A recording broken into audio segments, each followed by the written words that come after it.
Foucault power and why the internet is designed to control us. Let's talk about Foucault, the nature of power and knowledge. And let's talk a little bit about things like the internet and why they're and how they're designed to control us.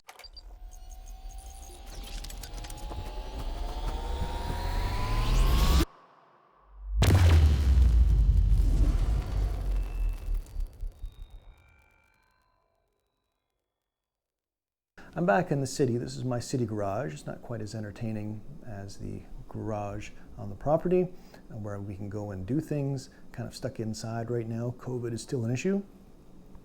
Well, I was thinking, what can I do to make things visually more interesting for a video while talking about Foucault? And it occurred to me that going to the beach and talking about Foucault would be really interesting. So why don't we, in fact, go to Hawaii and talk about Foucault, power, and why the internet is designed to control us. Now, getting to Hawaii is a little difficult, but I have magic fingers, so we can just snap and show up. Now, this is Hawaii. This is one of the most beautiful places on Earth. I grew up on a beach. What we found, my wife and I, what we found in Hawaii was stunning. It wasn't like the Hollywood films. When you see a Hollywood film in Hawaii, it's just touching the surface of what's out there. My wife and I, when we travel, we like to get off the main street as quickly as possible and avoid the tourist areas as tourists. And what you're seeing right now in North Shore, Hawaii, is one of the most beautiful beaches. And this is a white sand beach, but they also have red sand, black sand. They even have green sand beaches in Hawaii. And it's not the beach per se, it's the mountains that meet the beach and the volcanic activity and the very interesting way nature works in Hawaii. So hopefully you'll enjoy the footage. I'll try and keep the sound on as much as possible of the beach, but sometimes the sound is just too messed up. I can't do it. I'm also wearing a hat right now in the garage because the lighting makes my shiny head super shiny, so we need to avoid that. Well, no, I'm wearing a hat because we're at the beach and I need to stay out of the sun. That's why I'm wearing a hat. All right. So who is Michel Foucault? He's a controversial figure. Here's the deal. If you don't understand Foucault, get in line. Most of us don't understand Foucault. And most of us don't understand the person I'm going to talk about next, Nietzsche. These people, it's not clear whether they're actually saying something meaningful or if they're just kind of saying stuff and it sounds important. Some people think that. I am one of those people who think that they're saying something important and they're asking some very important questions. But some of the critics just dismiss them as too jargony to be saying anything meaningful. And I think one of the reasons for that is both Foucault and Nietzsche. So Nietzsche came first, and Foucault borrows heavily from Nietzsche. So I'm doing these talks kind of in reverse. But subsequent thinkers have seen both of these figures as raising some incredibly important questions. But because they're not normal, Foucault and Nietzsche are not normal, and they don't fit into normal language and normal vocabulary, a lot of scholars dismiss them as just being anarchists without any like Jacques Derrida. You may have heard of him, famous, especially in the 70s, famous postmodernist. A lot of these people get dismissed as being irrelevant. I hope to show you today how they're in fact quite relevant, Foucault specifically, and how we deal with the internet, how the internet deals with us.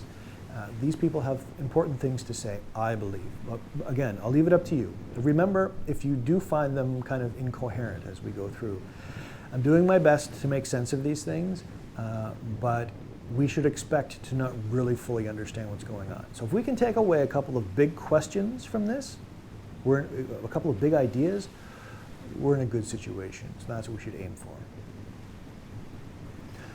So Michel Foucault, 1926, died 1984. He, controversial figure for a number of reasons. So he's one of those people who doesn't like to talk about his own personal philosophy in the context of his own personal life. So he's developing a philosophy, but he doesn't want to talk about it in terms of his own life. And a lot of philosophers are like that. I think that's a mistake in this case, especially with Nietzsche as well. I think understanding a little bit of their life is very important and helpful. But the moment one looks at history and sort of looks at these things that happened on a piece of paper, Foucault, this happened, Nietzsche, this happened, we're objectifying them in a way that we couldn't possibly understand what those things mean. Now, we just can't understand what they mean. It's like if you took a quantitative measurement of me, how tall I am, what I weigh, and all these different things, how much phosphorus is in my body, whatever. That list really wouldn't tell you about me.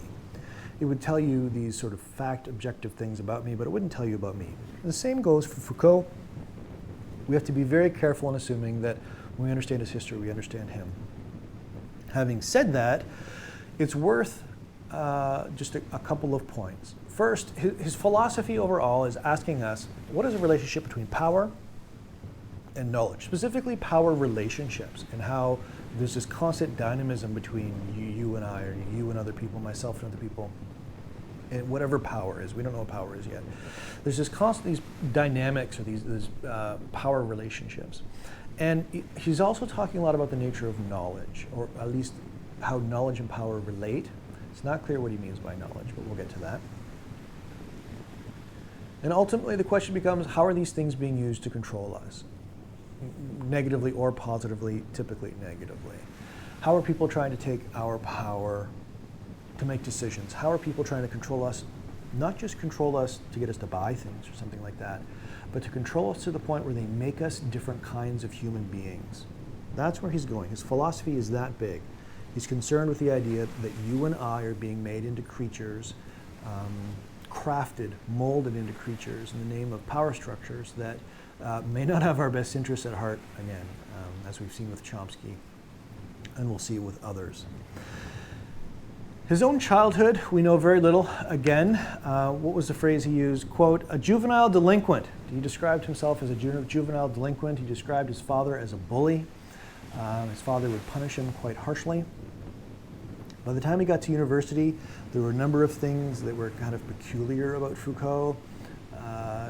One of the obvious ones is he would, in his dorm room, would be covered with pictures of war and torture, like graphic scenes, kind of odd.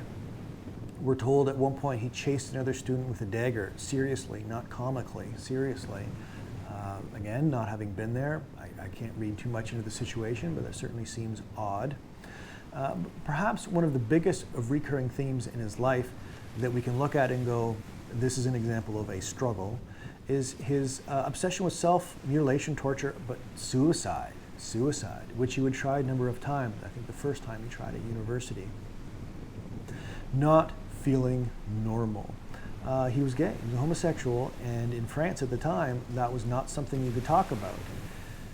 So presumably, his sexuality fueled a lot of internal struggle with fitting in, and other things as well, no doubt. But this would be a lifelong thing, that his bouts with suicide, it's, I don't know, it's hard to understand. It's very hard to understand. But here we are. When one gets into his philosophy, there's a feeling of dreariness, kind of like, oh wow, things are kind of bad. But when we step back and we look at this man who struggled with so much, even struggled just to exist, we must also feel a sense of hope. Like, he's doing this and he's saying these things for a reason. He's not just talking to get people's attention. There's a sense of, we can make things better. We can make things better. We can do more. We can make the world different. Otherwise, why speak at all? Like, if these power structures that exist, if they exist, are insurmountable, there would be no point in philosophizing. Right? So there's a hopefulness in all of this, despite his obsession with sort of the dark or the underbelly. There are a number of stories of him, heavy drug use, everything from acid, trying to come to a new philosophy of life, heavy doses of acid, numerous encounters, unprotected sex, some risky behaviors. He thrived on risky behaviors, which informed his philosophy, no doubt, right? But on the other hand, it also shows this persistent sense of struggling to find pleasure or struggling to find a place, struggling in some way to redefine normalcy. Right? So there's a lot of things going on here. A helpful way to start thinking about Foucault is to start with a quote from Richard Rorty. Richard Rorty is a famous American philosopher. Rorty is one of those philosophers who's really sick with so much traditional thought in philosophy. He just thinks, people have been talking about questions that really aren't very meaningful. They're kind of caught up in empty language games or something like that. So he wants us to stop and really rethink through what matters. What do we mean by truth? What do we mean by knowledge? So that's who he is. So when he talks about Foucault, he's talking as someone who is also, like Foucault, dissatisfied with the way thinking has been going. There's a problem with the way people think. Quote from Richard Rorty, "As far as I can see, all he has to offer are brilliant redescriptions of the past, supplemented by helpful hints on how to avoid being trapped by old historiographical assumptions," just old assumptions. "These hints consist largely of saying, do not look for progress or meaning in history. Do not see the history of a given activity, of any segment of culture, as the development of rationality or of freedom. Do not use any philosophical vocabulary to characterize the essence of such activity or the goal it serves. Do not assume that the way this activity is presently conducted, gives any clue to the goals it serves in the past." What in the world is he saying?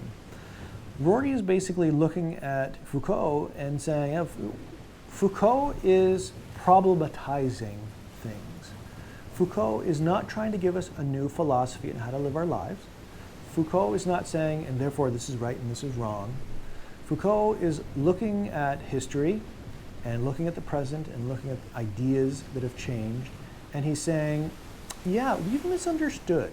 We've misunderstood what things mean. We've misunderstood the human situation. We've misunderstood how knowledge works, power works. And he's hoping to correct that, to make things clearer.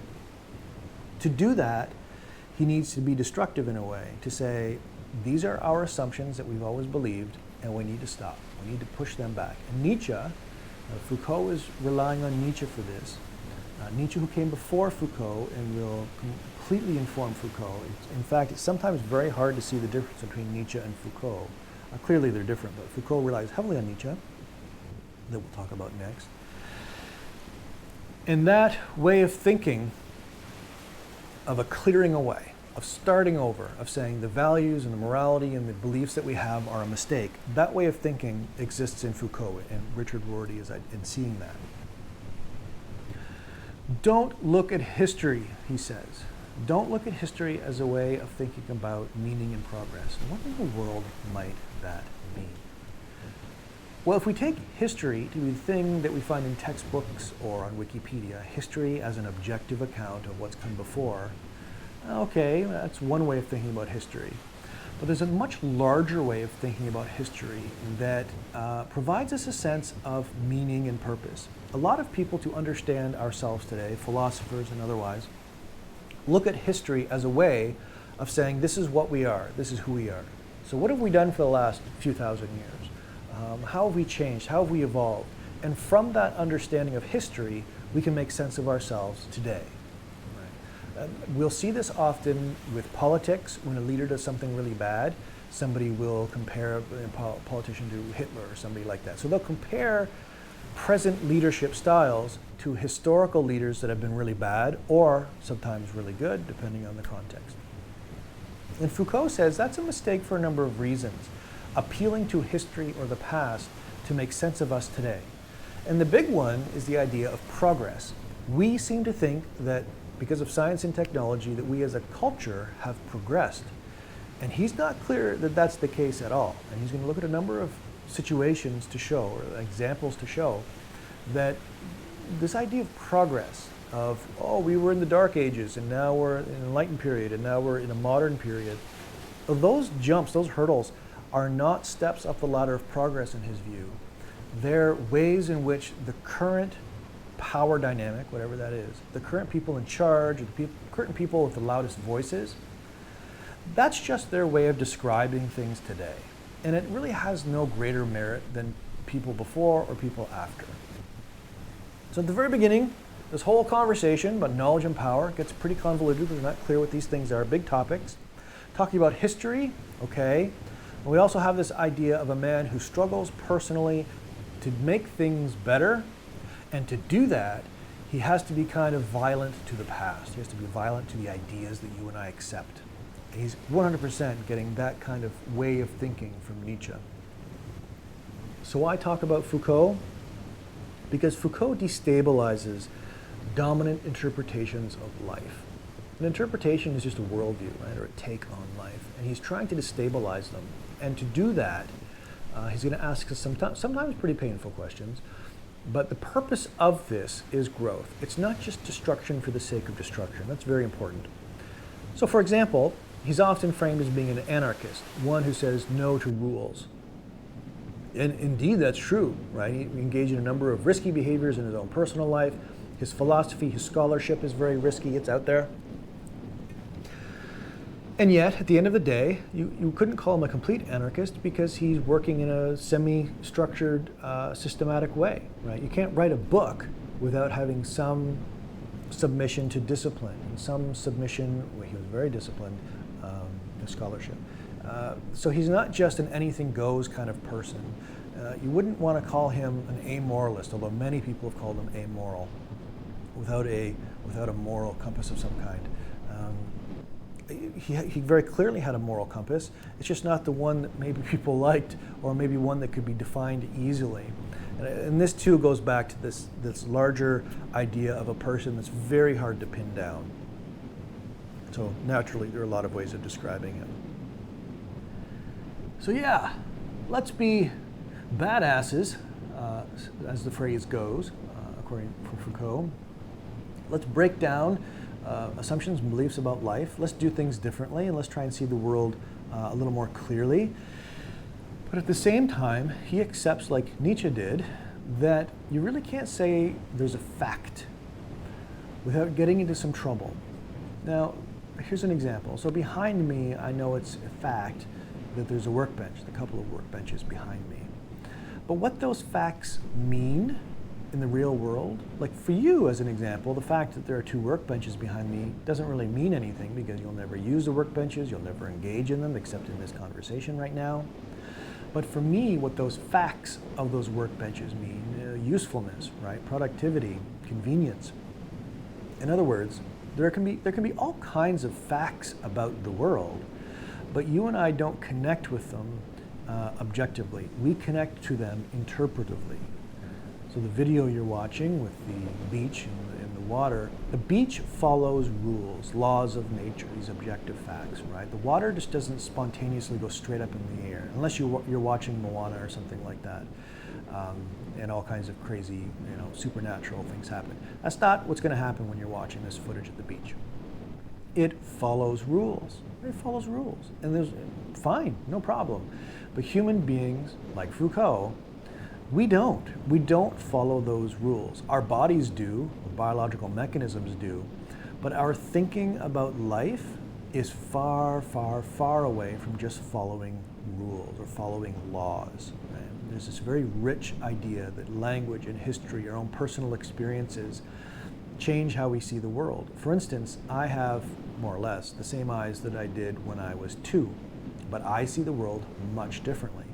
10 years from now, I'll have, the same basic apparatus, the eyes, maybe I'll need glasses a little bit more or something. But 10 years from now, again, I will see the world differently. So my physical body may follow certain laws of nature, but the mental interpretation of things, no. So when we're talking about facts, or when we're talking about knowledge for Foucault, when people say this is a fact, as if they're not interpreting the world, what they're doing is probably trying to manipulate you to gain power. They're using the idea of fixed knowledge, of this truth that doesn't change, like the laws that govern the beach. They're using that, but they're applying it to human affairs, politics, how we should think about global pandemic or earthquakes or funding or something like that. That's cheating. That's cheating. So when we say with Foucault and Nietzsche, there's no such thing as facts, what we mean is there's no such thing as facts for human beings interpreting the world, because we always have these biases and views that get involved with them. So that's pretty straightforward, really. To claim that I see the world 100% perfectly and you don't, therefore listen to me, I'm trying to control you. Knowledge, as a claim to objective truth, is often, not always, but is often a claim of power. To get people, to change people, but to get people to believe and do things. So from the very beginning, that's one of his basic assumptions. For Foucault then, truth is a matter of current interpretations, whether they be religious, political, with certain interests and certain power structures behind them. Truth is fluid, in other words. If we look at history and we try and get this idea that history is a process of getting smarter and smarter and smarter with more objective knowledge, knowledge that never changes and it's universal, he says that's not true. In fact, today as an example, we are awash with lies that people believe, as we've discussed on previous videos. And the reason that we're awash with lies is that humans have a very hard time coming to terms with what truth is. So he's picking up on this struggle and he's talking about it in an open and honest way. Facts, be careful claiming you have them, and let's be honest with ourselves, we don't. So let's try and make sense of life without these kinds of assumptions holding us back. It's liberating to begin to see truth as interpretive. It's liberating because then the experts who say they have it lose control over you. The experts who say they have it lose control over you. I'm going to be quick to say that many experts should still have a voice, right? The issue of vaccine hesitancy, anti-vaxxers. It's very clear in the scientific literature why vaccines should be taken. That's not the kind of thing we're interpreting right now. We're not saying, oh, just like, humans interpret poetry, therefore vaccines. No, these are different ways of thinking about the nature of truth. There's actually a strong argument to be made that to be vaccine hesitant or an anti-vaxxer, you have to, in many ways, deny truth, the medical science or the consensus of medical truth, which is not healthy. So that can be a part of a different conversation as well. But what I'm saying is, Foucault is not saying we must therefore dismiss all authority and only listen to ourselves. He's not saying that. Foucault prefers terms like archaeology, or genealogy, and he prefers these terms to being a historian or to doing philosophy. He gets genealogy, the idea of genealogy, from Nietzsche. We'll talk more about that. And he does this so that he can sort of separate himself from previous thinkers. He doesn't want to just come along again and give us a new system, so he uses these words differently. What they mean is a rethinking of the past. And he does this by looking at marginalized groups, marginalized views, marginalized people at the cusp of society. So mainstream history, mainstream scholarship looks at the majority of people. So if we have a pyramid, just looks at the chunk of what's happened in the event, and I say, okay, this is what's happened. Foucault was like, well, wait a minute, there's a whole group of people over here in sanatoriums, in prisons, leper colonies, whatever, and they've been ignored. What does that tell us?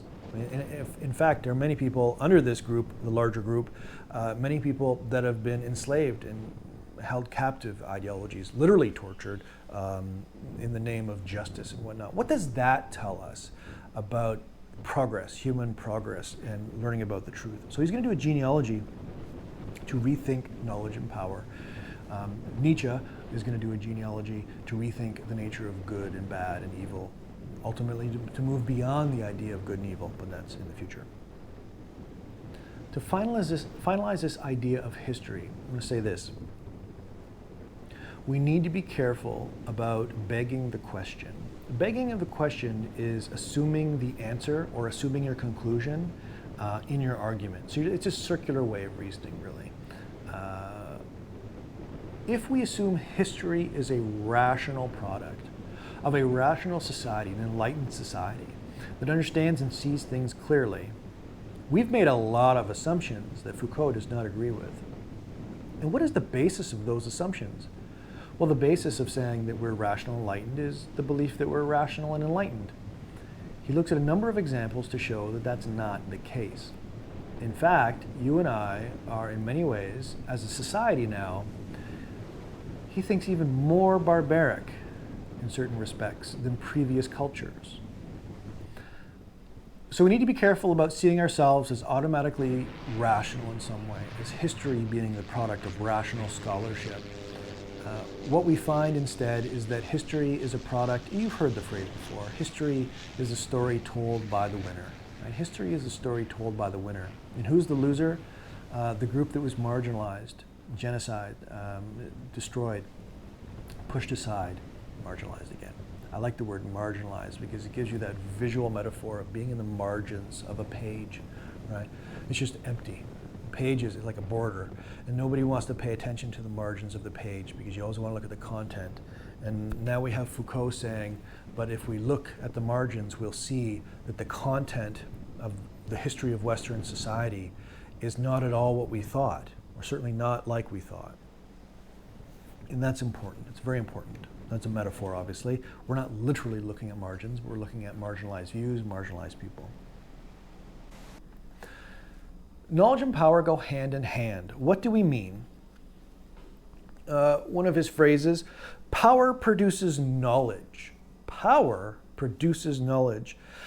In other words, power does not discover knowledge. If I went in the backyard and I dug up a treasure, I'm discovering a treasure. I'm discovering a literal physical thing.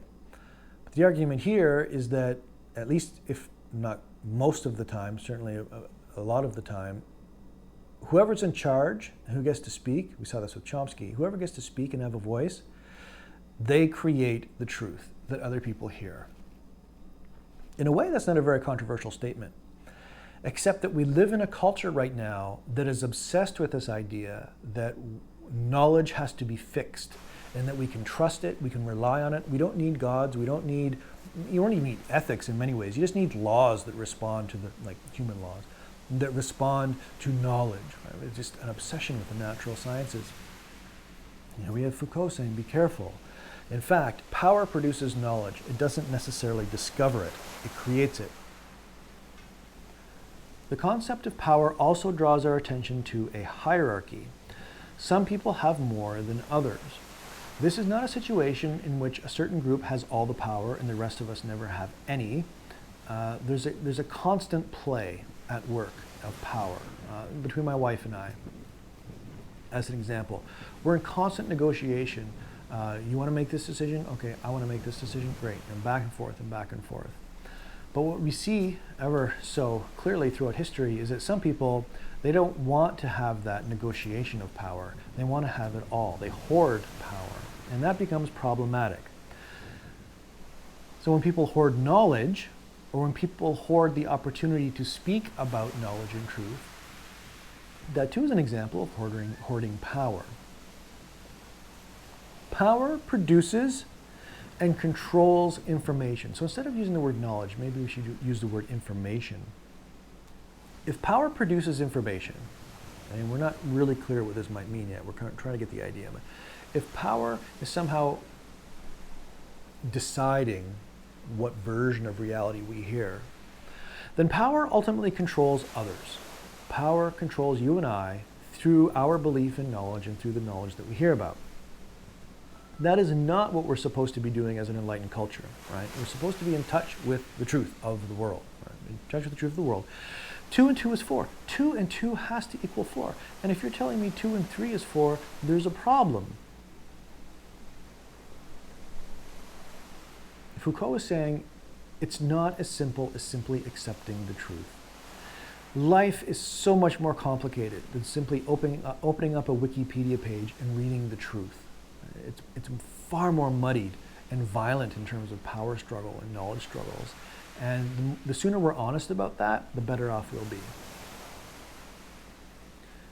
In response to this, Foucault acts by problematizing the world. He doesn't want to open up a dialectic. A dialectic is it's dialogue, back and forth. So I say something, you say something, and we respond to one another. He's not looking for an answer per se, like the truth, the knowledge, because that would fall into this larger objective schema about knowledge where you and I think, oh, we have a question, we get an answer. We have a question, we get an answer. And then that answer is trustworthy. But when you admit that the answers are often not trustworthy, that the answers are often a product of power structures trying to control us, then that give and take of back and forth of trust, of sincere belief, is highly problematized. That's difficult. And I know it's kind of a mixed spatial metaphor there, but I hope you understand. At the end of the day, just know that he thinks truth is filtered or controlled through systems of power. And it's these systems of power that we need to be thinking about, rebelling against, resisting. In his book, History of Madness in the Classical Age, 1961, he takes on psychology, or the authority of psychology, and this idea that they were making objective claims about humans, the human psyche, the human mind, and how it works. And his argument is that what we find, in fact, is a really, what we find is a political moral system of these people making value judgments, not based in knowledge, but based largely in their assumptions about what they think or what they want to be true. And it reflects itself in ideas of madness, normalcy. It wasn't that long ago that if you were gay, it was diagnosed as a medical illness. Was that based on an objective fact? It's no longer the case. They've changed their mind. But this change of mind in psychiatry and the clinical diagnoses is an example now of changing views, changing moral, ethical views, changing political views. That's not a sign of growing closer to an objective truth, because the views keep changing. Since the 19th century, every major theory about light, gravity, time have been overturned, and if not overturned, substantially revised, not as adding new content to old theories, but to saying, oh yeah, Newton, he was mostly wrong, and now Einstein, yeah, he seems to be mostly right, but we know Einstein is still wrong because it doesn't match. And it's not this linear progression of progress. In fact, with psychology, the brutality of shock therapy, today's overprescription of medications, right? The pill population, just pop a pill. Some doctors are great, but I know firsthand from some family members who were being observed and treated for mental health issues that they lost years of their lives to medicines that just tapped them out of reality. And in the case of my mother, as an example, when we got her a new doctor who had a more current education, her entire life had been changed. For the last 10 years, her entire life has been different because he got her off the medications that she didn't need, and she's been happy and healthy mostly ever since. This says a lot, right, about this idea that we are a science and a discipline, we're the experts, and you need to listen to us. Now again, I will say this, it's very important. Experts do have a lot of very important things to say, and we need to listen to them. But we also need to be prepared to question this overarching claim to objective truth, right? I listen to experts, medical doctors, because they know far more than I do. But you better believe I do my research as well, and I don't just take things at face value. One of the best ways to imagine how knowledge and power are related, and how power systems, people with power, create knowledge, one of the best ways of thinking about that is to imagine a map. I was in the last grade of high school. In my case, it was grade 13. They canceled grade 13 after they made me go through a year of it, and a lot of others in Canada. We only have grade 12 now. And I was taking geography, and Mr. Last was my geography teacher. He brought out a map, and he put it on the table, and he showed it to us. It was a map of the world, and he said, look at Canada, look at the USA, look at Russia, look at Australia, look at these different places. And do you notice anything interesting about this map? I'm like, no, it looks pretty accurate, everything's there. And they said, you notice how small Canada looks by comparison to the United States? And it did. It looked almost half as big as the United States. He said, you notice how other countries look like this and other countries look like that? I'm like, yeah. And he says, because what you're seeing claims to be a map of the world. It claims to be an objective truth. But you can see the longitude and latitude and how the lines were shaped such that when they're at the equator, they're quite large, which would make countries closer to the equator like the United States look much larger. But at the top, countries like Canada suddenly start to look very small, even though Canada is significantly larger than the United States. And that's a subtle thing, but that's an example of the presentation of knowledge, to use Chomsky's terms, filtered by people in power by simply changing lines. Of course, you can study history and hear about how maps had entire places missing for propaganda reasons. There are a lot of ways maps, knowledge, can be used to convey to other people the sense of superiority. Our country's bigger, more important, And then, ultimately to control how we see ourselves. Imagine now not a map of the planet, but me telling you, this is what a normal person is. This is what a normal person should think. And you begin to believe it, even though it's like a map. I'm just making this up, how I think it should be. And it might, it might be a healthy thing that I'm telling you, but it might not. Right? And it's the claim to knowledge that gets you to believe me when maybe you shouldn't. So Foucault picks up on the exclusion of deviants, the exclusion of criminals, and of course we can add any number of other marginalized groups from women, non-whites of any kind, poor people of any kind, white or otherwise. These people don't have a voice and they don't get to have a say. So there's this dominant narrative created, a political system, a religious system, a moral system, whatever you want to call these different things, they're created. And if you can't fit into that, but you're still in that culture, interesting things start to happen. You may find yourselves relegated to sort of exclusionary domains. You're allowed to live here, but you're not allowed to live there. You may find yourself unable to get a job because you're the wrong, real minority of some kind. You don't fit in because you're not the right whatever. Foucault looks at that and he says that's an example of the effect of normalizing. Normalizing is a way of controlling you. So the question is, how have you been normalized? And how have I been normalized? In what ways are we expected to follow a certain status quo? That's a really profound question and very difficult to answer. How have I been normalized? What are the expectations of my culture on me? So Foucault draws out the mechanisms of power and control. Again, we're still not clear what these are. With the idea that by looking at the powerless and the marginalized, we can learn more and more about how bad the situation really is. He's giving us an existential analysis in a way, not a higher objective truth, not a higher knowledge claim, but a problematizing of all of these things. So let's turn now to a big topic on the nature of discipline.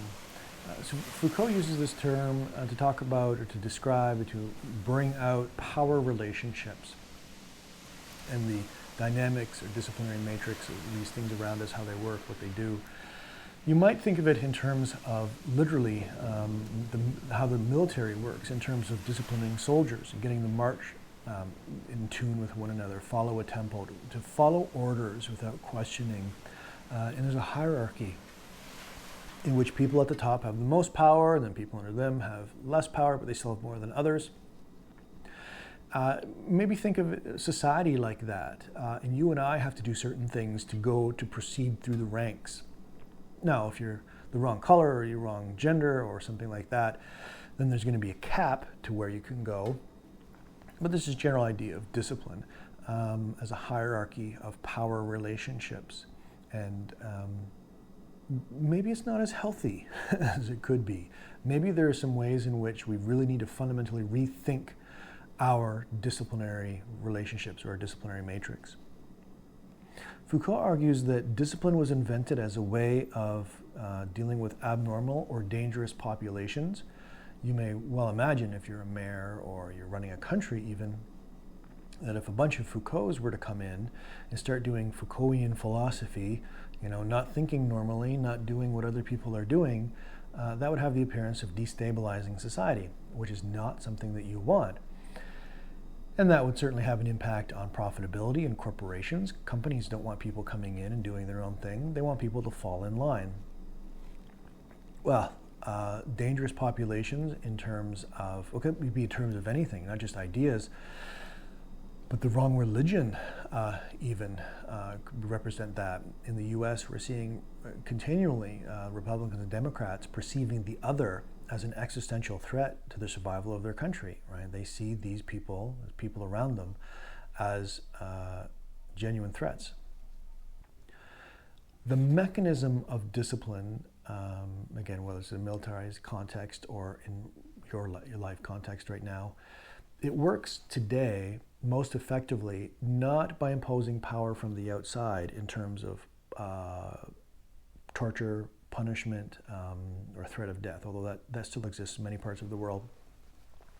Discipline works best when we ourselves take on and behave a certain way. When you and I take on this discipline, whatever it is, as given to us from people in power, they don't need guns. They don't need to threaten violence because we behave. Another way of phrasing it is, we accept their version of normal and we become it. And so harmony follows, or at least harmony is supposed to follow. The argument here is that whatever this thing discipline is, it's probably not a good thing. And in the context of an enlightened culture, where we're supposed to be equal and fair and knowledgeable and rational, if it's true that this discipline thing exists as a way of people using power to control people, then what we will find, in fact, are inequalities, so that this Enlightenment era that we think we're in turns out to be a disciplined era, not an enlightened one. And this disciplined era has a number of interesting effects, including intentional marginalization of people, including people going out of their way to be racist and misogynist and whatnot, without any regret or moral failing, without any sense of this is wrong, and they do it because it's normal for them. It's just normal. Whatever normal is gets justified. Foucault's argument is that the people with power aren't just controlling our exterior lives, right, physical selves. They're trying to control our interior selves through discipline. They're trying to shape us and create us in a certain way that works for them, to make us docile. Comes up quite a bit, docile, the idea of our bodies just being docile. Nietzsche used the phrase helpful but harmless.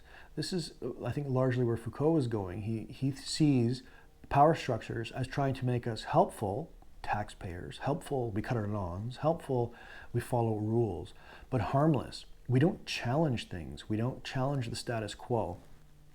It creates a creature, again, that's docile, that's benign. It's not very threatening in any way. And that creature can be used in all kinds of interesting ways. A creature like that can be used in the name of war, religious or literal war, literal religious war. It can be used, well, your imagination, the sky's the limit on how you can use a creature like that. He spends quite a bit of time thinking about madness, crazy. Crazy is kind of an English, it's pejorative in English to say crazy. But what is it? What does it mean to be crazy? For instance, some people think going to Hawaii and sitting on a beach and talking about Foucault is crazy. That's just full-on crazy. Those people are crazy, obviously, for thinking that's crazy. It's just one way of saying that these are the expectations that we have about what normal is. The problem is when you get into clinical diagnoses in psychiatry, as an example, and they get to decide what's crazy or what's madness, that's giving power to people to have a huge impact on how other people live. And there's a long story to this. The 1970s is an example.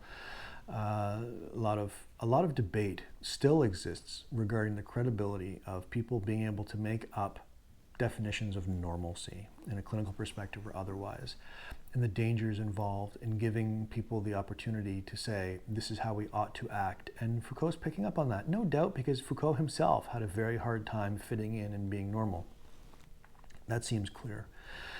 For a man who questioned himself and existence, seemingly from the very early ages of his life all the way through, these kinds of questions are probably second nature to him.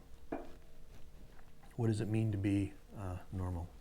In his famous text, 1975, Discipline and Punish, Foucault starts to look at the idea of the Panopticon or Panopticism as a way of making sense of discipline.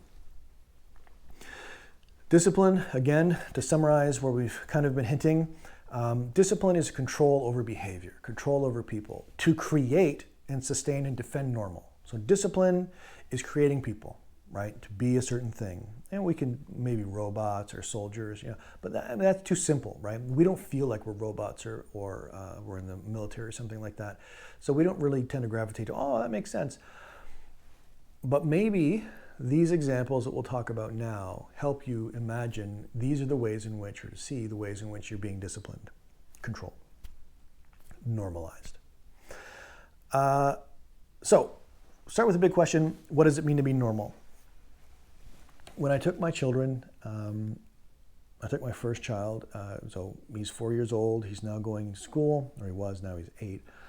I was very conscious of the fact that I was taking him to an institution and leaving him there, which he had never done before, for hours at a time, to be normalized, right? To be normalized in a way that's hopefully good, learning how to share, how not to lie, don't pick your nose, all these sorts of things. But I was also conscious of the fact that I was sending him into a climate of being normalized in a way that could be very unhealthy. And again, he's only grade 3 right now, but every year, when we're very mindful of this idea, and again, based in Foucault, where much of it can be good, right? We're not going to make a value claim that says it's all bad or it's all good, something like that.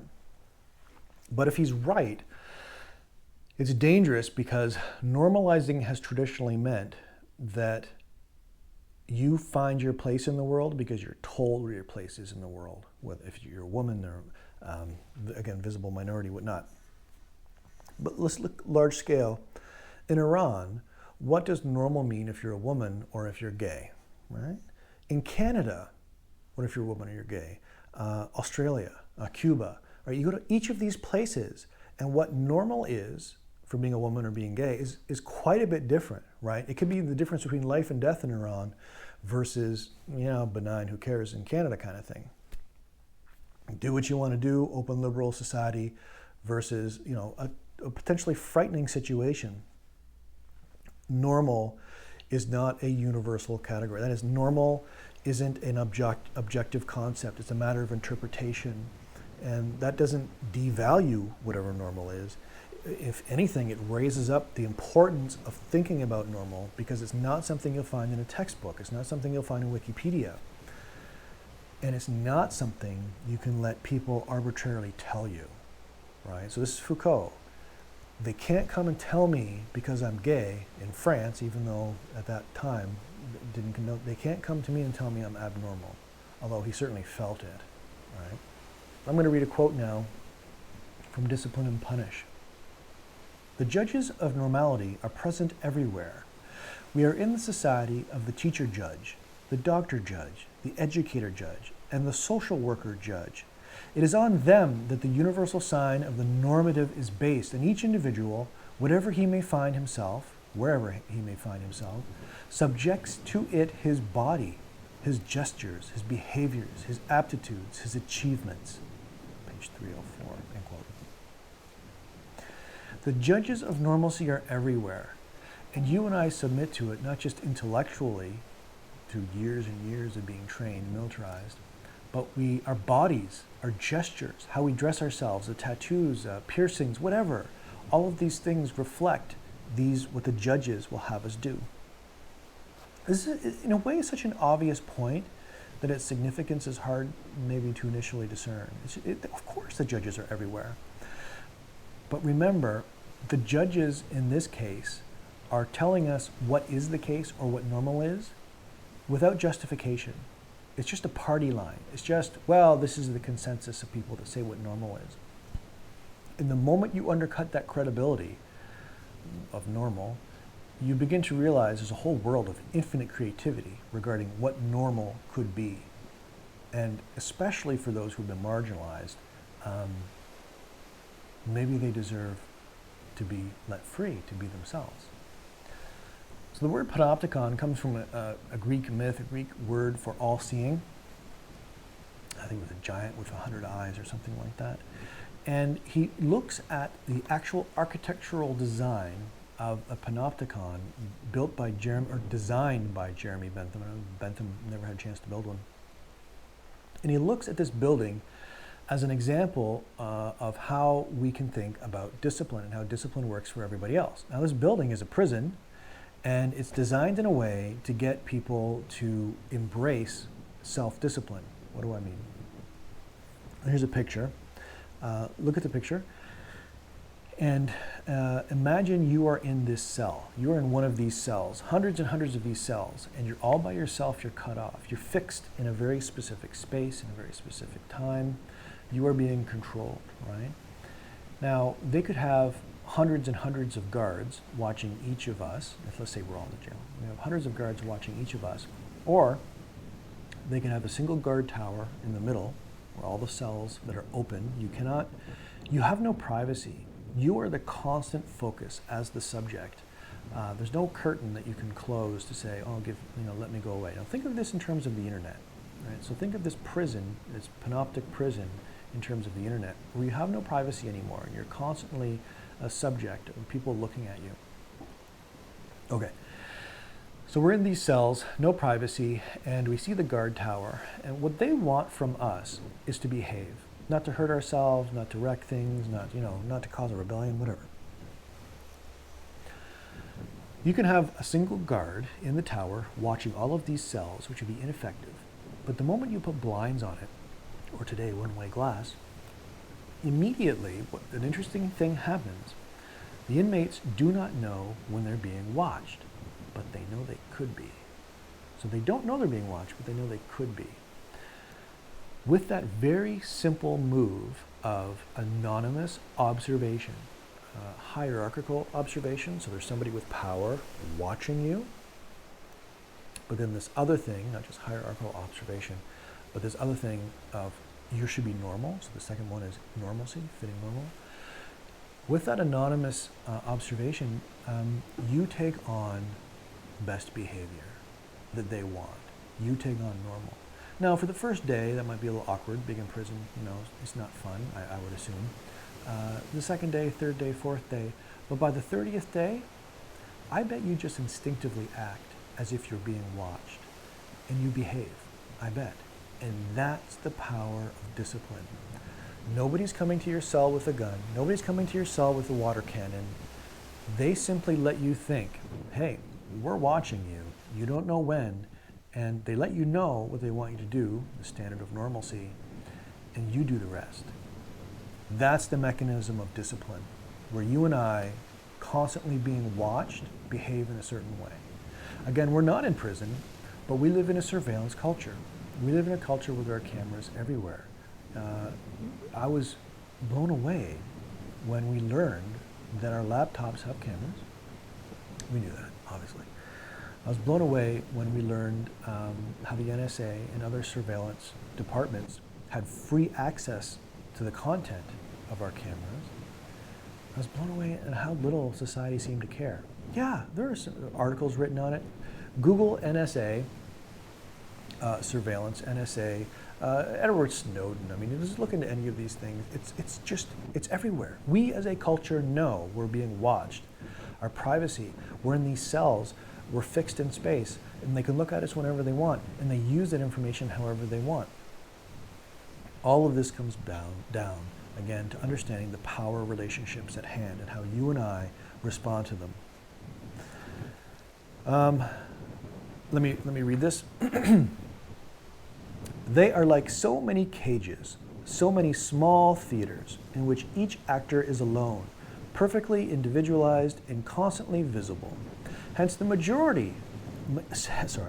major effect of the Panopticon, to induce in the inmate a state of consciousness and permanent visibility that assures the automatic functioning of power. It assures the automatic functioning of their power because we simply behave. So to arrange things that the surveillance is permitted in its effects, even if it is discontinuous in its action, that the perfecter of power should tend to render its actual exercise unnecessary. In other words, it doesn't even matter if there's a guard. There might not be a guard at all. Your webcam might never be turned on. It doesn't matter if they're actually watching you. We'll behave as if we are. That's the power. That this architectural apparatus should be a machine for creating and sustaining a power relation independent of the person who exercises it. In short, that the inmates should be caught up in a power situation of which they are themselves the bearers. I love that last line. That the inmates should be caught up in a power situation of which they are themselves the bearers. It's page 201. We're doing this to ourselves. We're letting them tell us what we should do. We're letting them have the power of observation over us. And then we just naturally bear that up. Think in terms of peer pressure, growing up in high school, what to wear, how to act, we have been taught what to do from the beginning. And again, a lot of that might be just benign, fine, no big deal, whatever. But when you're living your whole life with this panoptic principle of being washed in some way, where do you begin and the power structures end? And where are you? Self-created, self-determined, following your passions, knowing what your passions are, being able to question and come up with an identity of your own. Where does that start? Where they end, right? And it might not be guards in a prison, it might be popular culture. The obsession with popular culture with the youth, it's terrifying. I remember, probably grade 8, actually, it was grade 8. A good friend of mine came up and I was listening to a Canadian rock star. I think her name was Alana Miles. And he just asked me what I was listening to on cassette. If you don't know what a cassette is, you're missing out. And I just remember shocked that he was, I don't know, dismayed, but he basically made fun of me. Oh, you're listening to a girl rock star, huh? I don't think he's ever even heard of who she was, and I had no understanding as to why he was upset. But in retrospect, it was just a continuance of this disciplinary mindset. Rock people who do rock, or Guns N' Roses, or Def Leppard, or whatever, they're not female rock stars. Female rock stars, that's crazy. I wasn't the right normal, in other words. Good friend of mine, he had nothing to gain by hurting my feelings or anything. It's just that I wasn't normal. It's a silly, silly thing. So we learn to monitor ourselves. The Panopticon creates a certain kind of person, combining observation by those in power and normalizing judgment, what we should be. All right, let's look at an example, interesting example. So Foucault is correct. What he's saying is the Enlightenment view of fairness, inequality, and rationality is fundamentally flawed. It's not cashing out the way it was supposed to be. And one of the ways that we can see that the Enlightenment's not cashing out is just the widespread inequalities.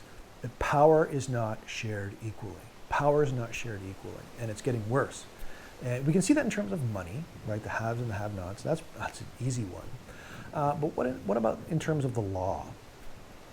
That too is we have a long conversation about that, about how people are not being treated the same way under the law. Let's talk about officer bubbles. It's interesting to me, in Canada, I am not allowed to carry a sidearm.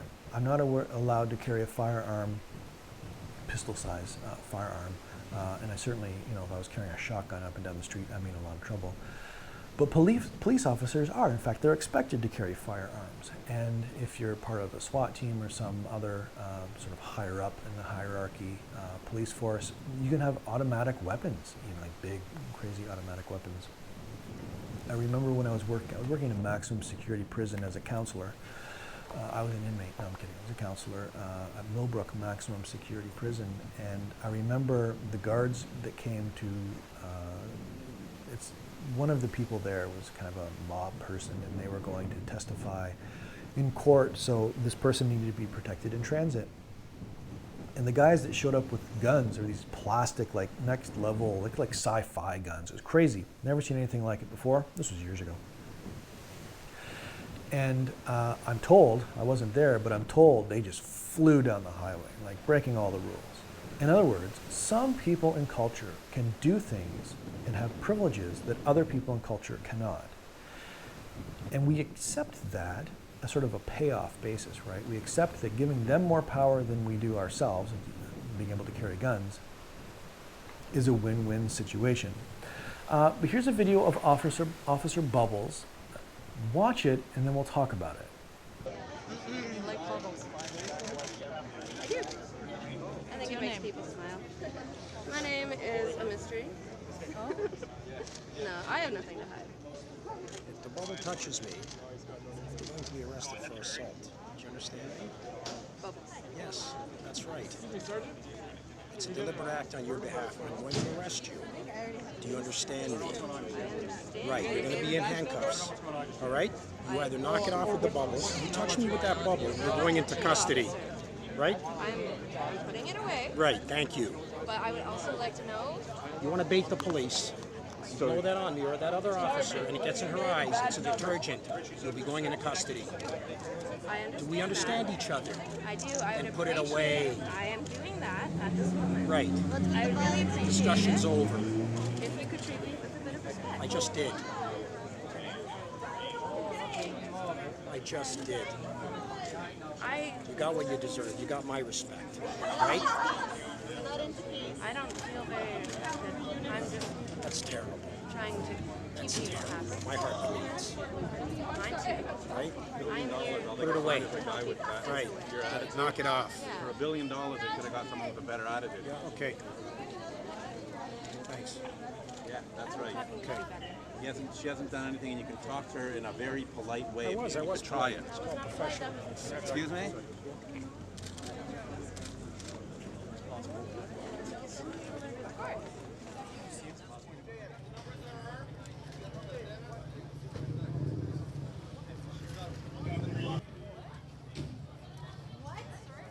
Can you come here? This one here can go.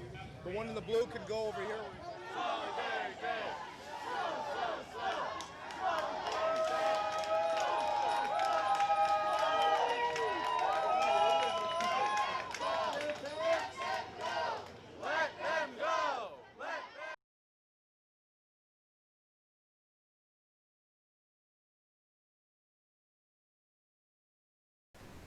Was that awkward or what? I mean, that was awkward. If the bubble touches me, you're going to be arrested for assault. If the bubble touches me, big guy, relatively tiny girl, woman, no threat of force, no guns, nobody's hostile, she's blowing bubbles. Right? If we have a society in which some kind of civil protest is not permitted, we're in trouble. But to have that kind of strong man view is terrifying. And I'll say up front, I think this is the sort of the exception that proves the rule. And most police officers are not like this guy. Right? They see the woman beside him. She didn't have her glasses down. She wasn't afraid that the detergent was gonna, melt her like acid. She was smiling. She was engaging this girl, and this dude just launches off at the next level. So we see now, I hope, something that is not what usually happens. Two officers side by side, behaving completely different, relaying concepts of power very differently. Right? Do you see that weird power structure there? And at one point, you can actually see the female officer. It's like she's confused. Like he's gone to the next level. She's almost confused at his response to what's unfolding. For me, the take home is that this man is using his position of privilege and power in a way that no one else should. And that I'm sure police officers have watched this in training exercises subsequently on how not to behave. But to be that dismissive and disrespectful of another person because you're wearing a badge is fundamentally irksome, right? But this is the idea now of the hierarchy of power that Foucault wants to draw attention to. We need police officers. We want police officers. But there's this idea that not just police officers, politicians, lawyers, people with money do things they shouldn't because they have positions that, full of power, whatever that might mean. Lo and behold, what happens to the woman protesting with the bubble? She gets arrested. This is where things get really interesting. It's not just that he's disrespectful and he's abusing his authority. Obviously, those are issues. But then they assault her. Now, I use the word assault, and I've thought about this quite a bit. If somebody grabbed me, put me up against a wall, took off my belongings, and handcuffed me, and then put me in a van, I don't like hugging, right? I'm not a huggy guy. But now I find myself being pushed and shoved and put. That might happen a lot for officers doing that to other people, but given that that doesn't happen to people on a normal basis, they went from a mental verbal assault, you're not normal, lady, because you're blowing bubbles, so now you're going to be arrested, to a physical assault. I'm sure she was released just a few hours later. This is not okay, right? There's no permanent scars, except maybe the psychological ones, but still, there's this abuse of power, right, that we should not be okay with. And why? Why did he talk like that? Why did they arrest her? Because the point is that people do not question their power. Notice that no other police officer stood up to him. Isn't that interesting? When the video made its rounds on the web, of course, then maybe some people started to raise some eyebrows. But the system supported him. And the system behaved in a way that was reprehensible. Did it kill anybody? Okay, fine, didn't kill anybody. No broken limbs. But that's not the point. They're trying to maintain normalcy. By putting her in that van, it was an attempt to discipline her. Don't do it again. And you are an example to everybody else. Don't stand up to the power. In Canada? Hey, that's not cool. That's not cool. We're supposed to be nice. I'm not naive, but I understand. If you don't internalize their power, if you blow bubbles at their power, they will come after you. And they will do what they can to get you to normalize. They don't need pitchforks, they don't need torches, they don't need to do anything physical, although they did. They will work you down until you take on the identity of someone who is helpful but harmless. Helpful but harmless. So the question is there a digital panopticism? Is there a digital discipline at work right now where we are being created in a certain way to be a certain person? If there is a digital panopticism at work, it'll look something like this. Like the prisoner in a cell, you will believe you are acting in your own best interests, behaving. You will believe that you're being smart by doing what you're supposed to do. But what you're really doing is obeying their wishes. It will be invisible, if there's a digital whatever.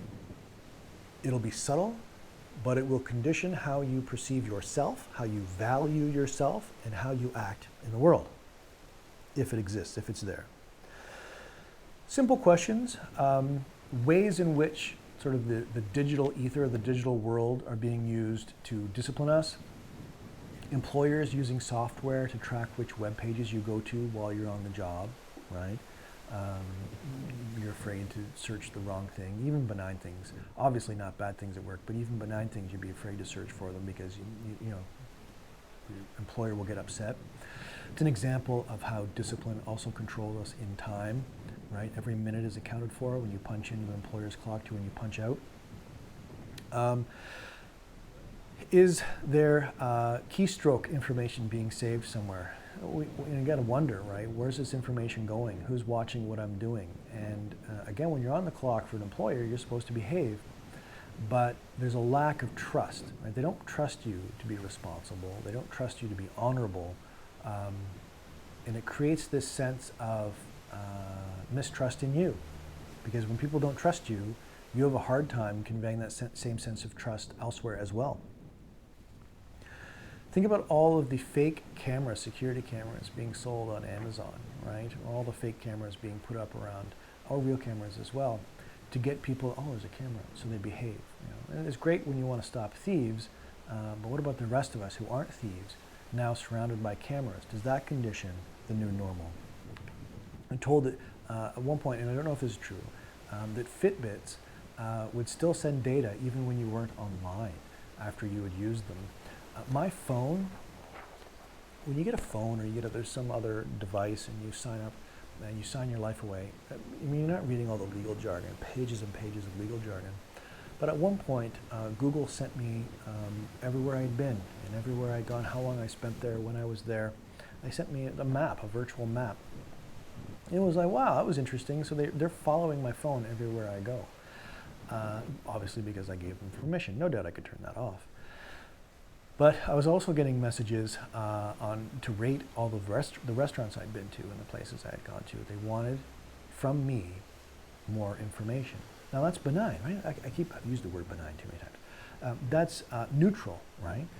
So they want a review, no big deal. But the idea is I am like the prisoner in a cell. I am constantly being aware that someone is watching me for some kind of reason. And usually that reason is commercial. So now I am being trained or habituated into thinking about how money is being spent and quality of restaurants and doing reviews. And on the surface, again, it might not seem like a big deal, but it is. It's just a further continuation of one form of discipline. Another thing to consider, and this is big, and I'll watch another video just really quick. Why is the system of information one way? Why is it they can collect our information, digitally speaking, the internet? Why is it designed for us to be in the cell, open, no privacy, but not the other way around? Why can't we access government information? So one of the things this week in Ontario, our Premier Ford, there are hotspots in Ontario where the virus is spreading, but they won't tell anybody where it is. And I'm sure there are reasons for that. But I would like to know as a citizen, so I don't go there. I'm not going anywhere anyway. As an example of information in the hands of those in power not being equal, not being shared. Knowledge is power, but it's also a way to manipulate, because if everyone assumes they're in a hot spot, they'll act differently. Now, it's a form of manipulation, hopefully for the positive, hopefully for our good. But again, that's treating us like children, and it's also a large part of this disciplining power structure. So here, let's watch a video. Stop watching us, just a few minutes, and then we'll talk about it. Revelations that have emerged in the past few months from whistleblower Edward Snowden and others have painted a disturbing picture of widespread, suspicionless surveillance of American citizens. We got a wake-up call just recently. NSA snooping includes the interception and collection of call detail records and internet traffic, including audio, video, photographs, documents, chat logs, and emails. Every American is at risk for getting caught up in the NSA dragnet, including average citizens not suspected of a crime. We have also learned of the large-scale collaboration with telecom giants, internet companies, and service providers. Some concerned email providers have chosen to shut their doors rather than cave to government subpoenas to hand over their users' data. We've been misled. Does the NSA collect any type of data at all on millions or hundreds of millions of Americans? No, sir. We've seen this story before. We've had too much secrecy in this country. It has corrupted the government. And we decided it was wrong. It was wrong then, and it's wrong now. This is a fearful situation. The American people, one of the basic rights is the right to privacy. Unrestrained, illegal, secret intimidation and harassment of the essential ability of Americans to participate freely in American political life shall never happen again. Nixon's crimes predated widespread internet use by decades. The tools for surveillance have never been more powerful, and the threat to our civil liberties has never been greater. Edward Snowden was not the first. I represent 6 NSA whistleblowers who are being charged with espionage for telling the truth. We truly, as a nation, are at a crossroads. I became aware they were sweeping up everybody's data indiscriminately. What I was eyewitness to was the subversion of the Constitution. And that was when the hair on the back of my neck went up. And so I became a whistleblower. This is our information. This is our information. This is our information. This is our information. It is the digital archive of our lives. Texts of our chats with our family. It's the backbone of everything that we care for, humanitarian causes and things that we fight for. It is everything you use the internet for. History tells us we need to watch the watchers. And in a surveillance state, democracy itself is dead. It makes a mockery of our system of government, which is based on the notion of independent branches of government, including a fourth estate, the press. A free society should not have secret laws. It doesn't have to present this false trade-off between security or privacy. We need to bring NSA activity from the shadows into the light of day. We need to end mass, suspicionless surveillance.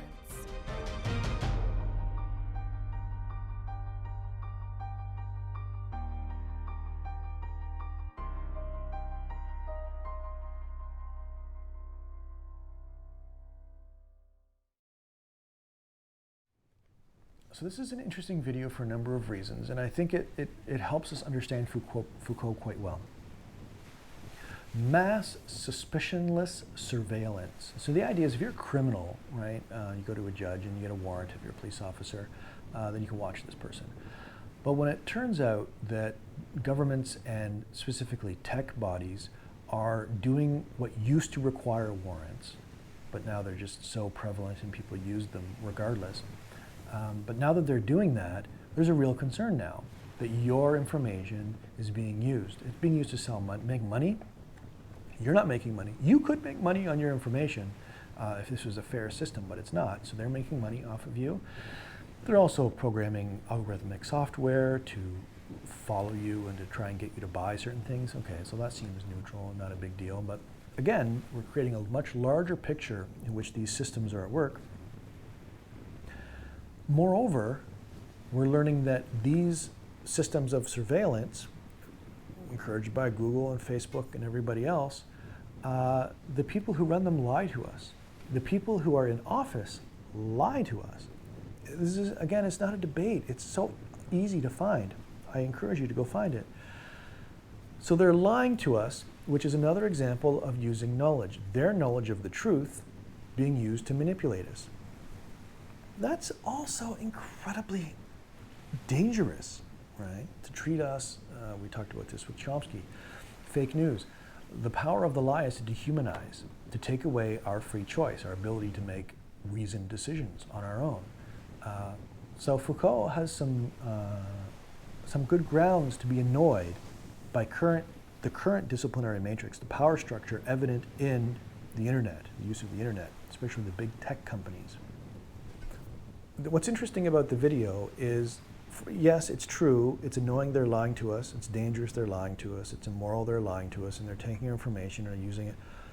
But here's the Foucault version of it. The Foucault version is when you know you might be watched in the prison, you are normalized. So this video that's drawing attention to us being watched is actually helping the NSA and other people who want us to be normalized by letting us know we're being watched. Consider that for a second. So the more we know we're being watched, whether it's the NSA, whether it's a major tech company, the more we're being watched, the more we're normalized in some way. I'm not afraid that they're going to find some sort of terrorist manifesto if they go on my computer. I don't have any terrorist manifesto. I'm not afraid they're going to find any kind of particular information that makes me look bad. That's not the point. The point isn't that they have the data about you. The point is that you feel like you're being watched, because it changes us subtly, slowly, over years. Okay, so with the NSA, we see an example of power structures, the power dynamic, the discipline at play. And we see this in prisons. We also see this in hospitals and schools.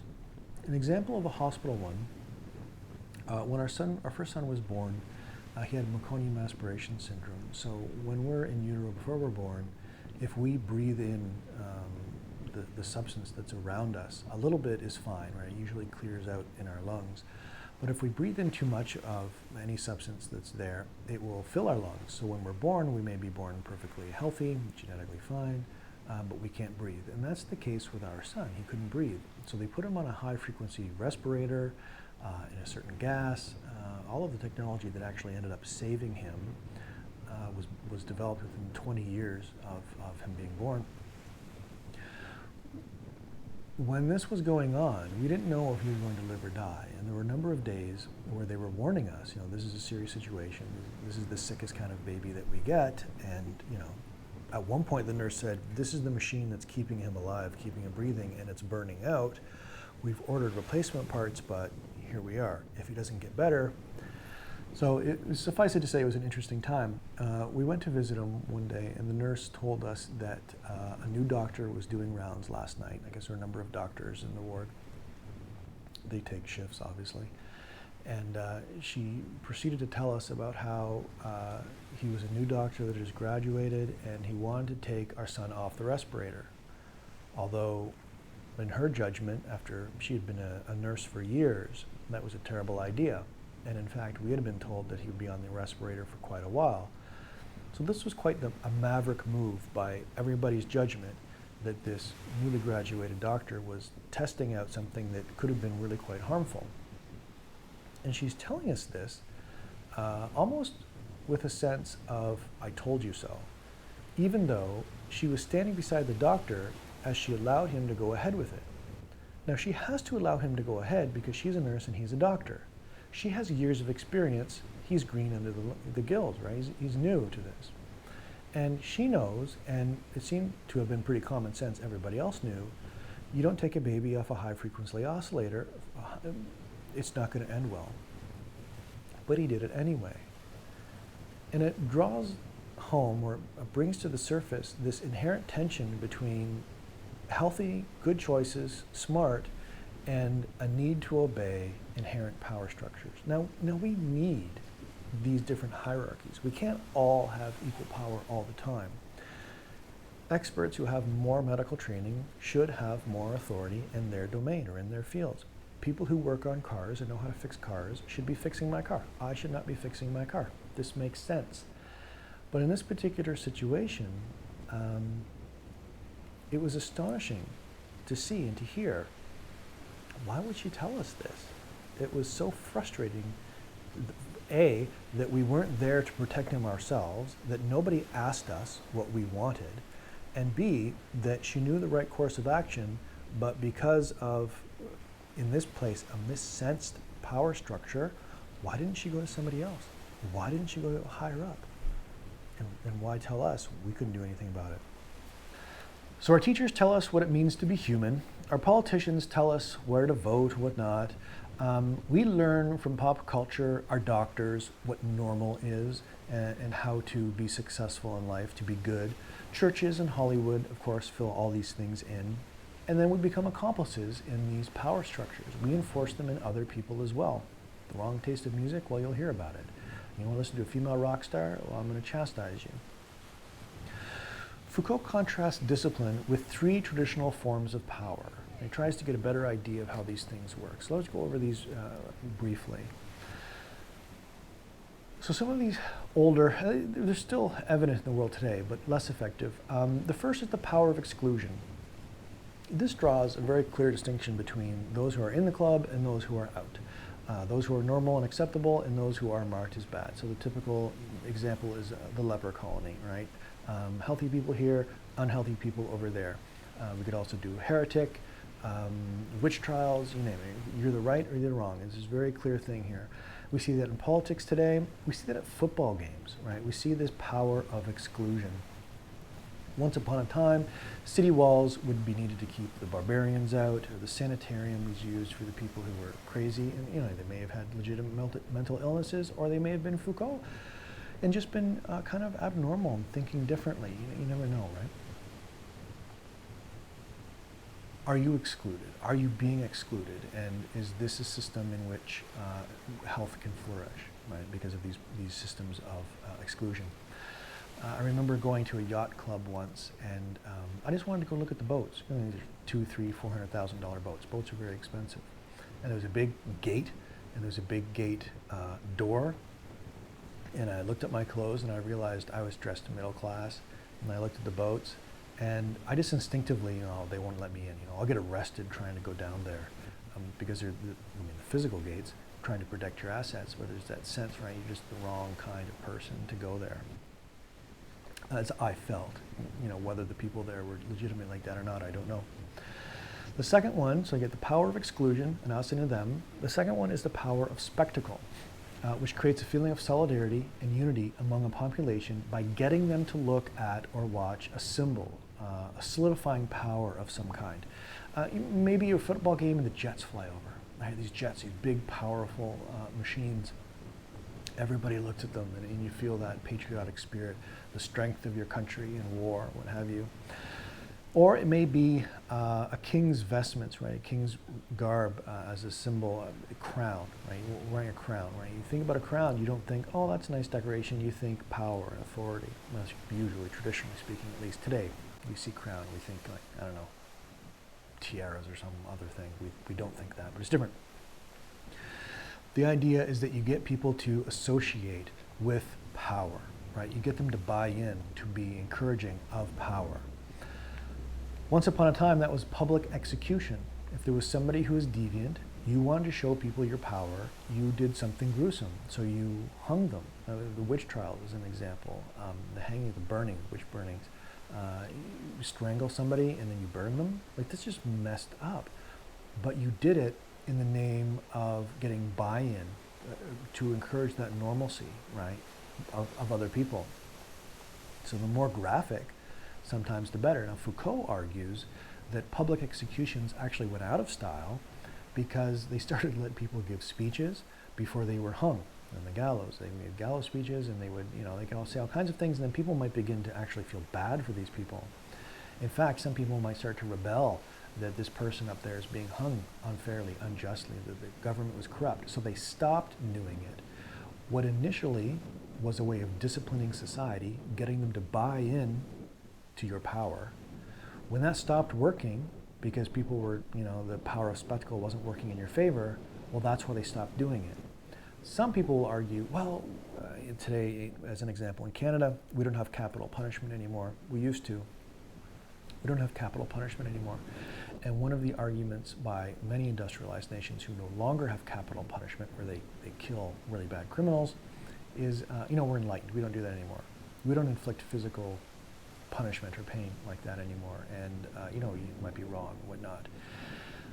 As a sign of being more enlightened. But Foucault argues that it wasn't a sign of being more enlightened. This was just because it didn't work, right?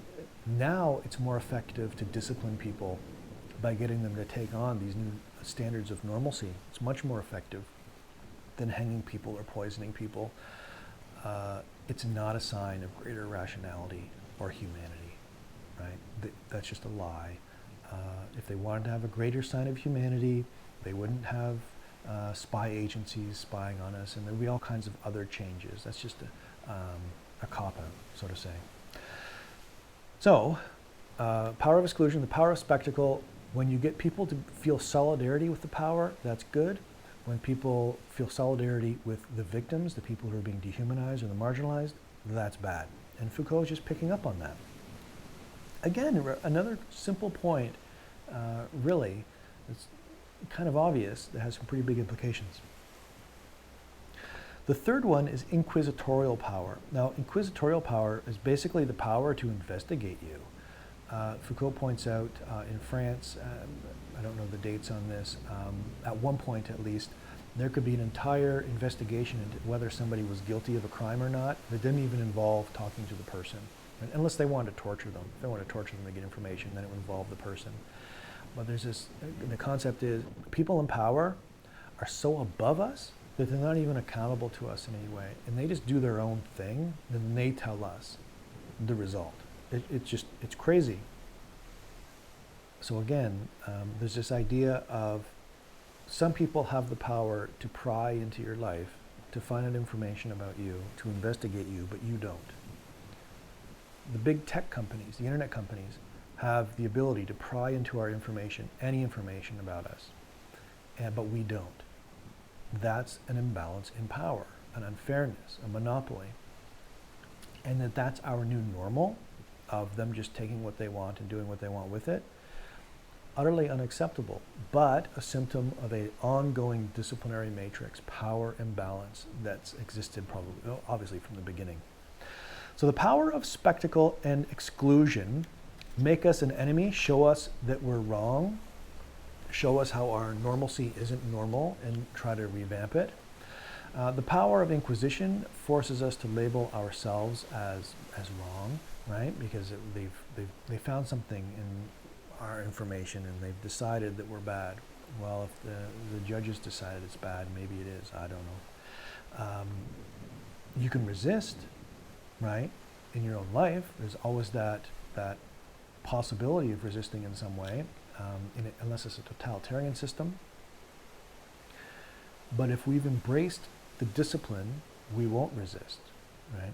We'll embrace whatever they tell us we were wrong.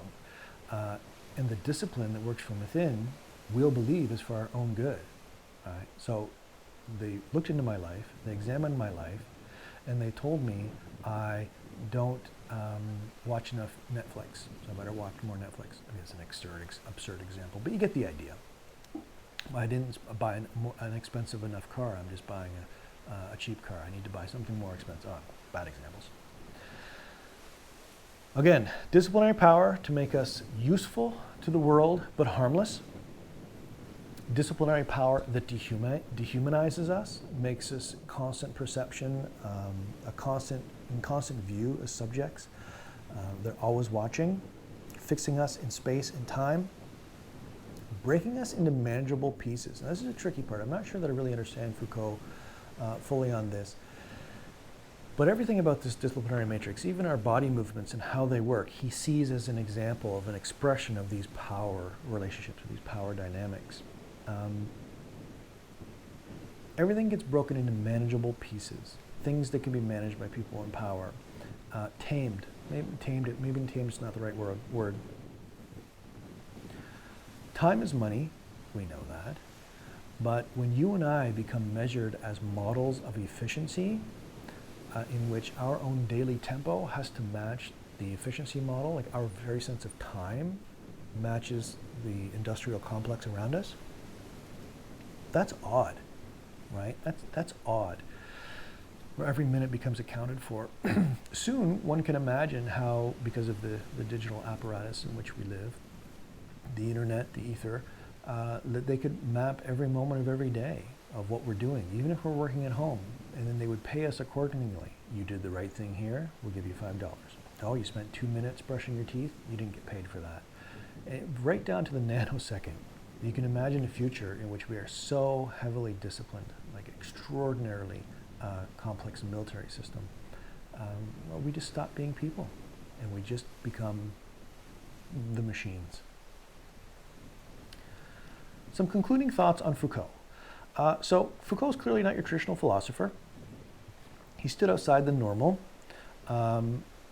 He became famous as a public figure for being not normal. So that's a positive sign in and of itself, that someone who was different could be adored by so many.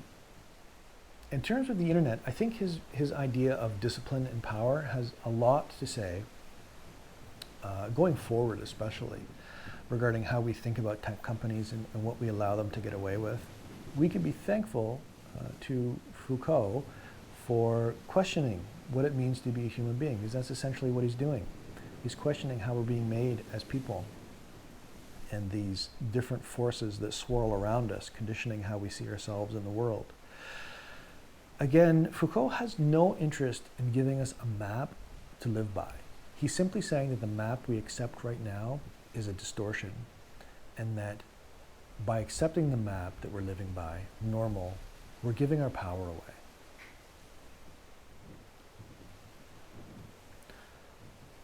Enlightenment rationality or reason had the promise of freedom. The internet had the promise of greater freedom.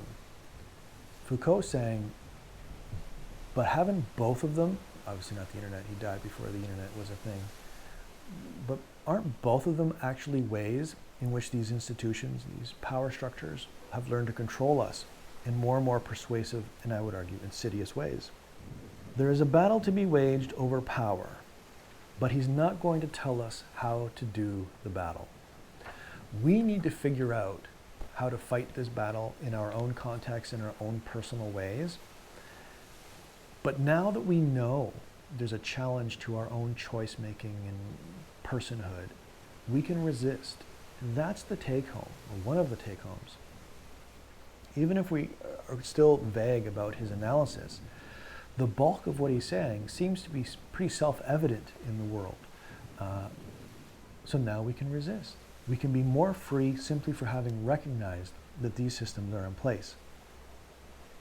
my final thought, more possibilities present themselves to us when we become aware of the struggle over discipline and power. I'll say that one more time. That more possibilities in life present themselves when we become aware of the struggle over power and normalcy and ideas. And I'm not in a position to tell you what normal is, but having tried to understand Foucault, I have a much greater sense of the urgency to maybe rethink my own sense of normalcy and power. And certainly to be watchful of the people who are watching me and the impact that assumption of being watched has on how I live my life.